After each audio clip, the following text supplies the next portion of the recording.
بے روزگاروں کے لیے تیر بہدف وظیفہ بہت زبردست وظیفہ ہے. جو بھی بندہ بے روزگار ہے، نوکری نہیں ہے، دکان نہیں ہے، کاروبار نہیں ہے، مزدورہ نہیں ہے، جو چیز بندے کو اپنی روزی مشکل سے ملتی ہے، روزگار اس کی نہیں ہے، تو وہ ایک کام کیا کرے بھائی. اس پہ پیسے نہیں لگتے، کسی کی محنت نہیں کرنی پڑتی ہے. ایک آسان سا کام کرے، ہر دن 5 منٹ کا کام ہوتا ہے.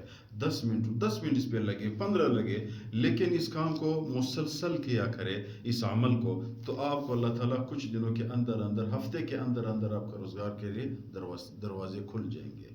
کون سی چیز ہے؟ اوابین. مغرب نماز کے بعد 6 رکعت اوابین پہ پڑھا کرو. دو دو رکعت پہ، یعنی 2 رکعت نیت کرو، پھر 2 رکعت پہ سلام پھیرو، پھر 2 رکعت نیت کرو، پھر 2 رکعت پہ تحیات پہ بیٹھ کر سلام پھیرو، پھر 2 رکعت نیت کرو، 6 رکعت پڑھا کرو. بس اللہ کی رضا کے لیے پڑھو.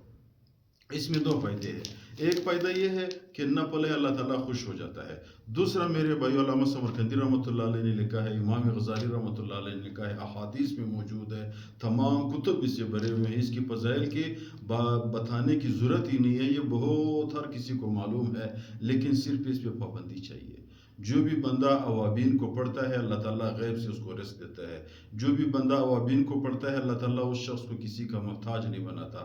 جو بھی بندہ اوابین پڑھتا ہے، اللہ تعالیٰ اس شخص کے لوگوں کی دلوں میں اس شخص کی عزت پیدا کرتا ہے. جو بھی بندہ اوابین پڑھتا ہے، اس کو حالت موت پہ کلمہ نصیب ہوتا ہے.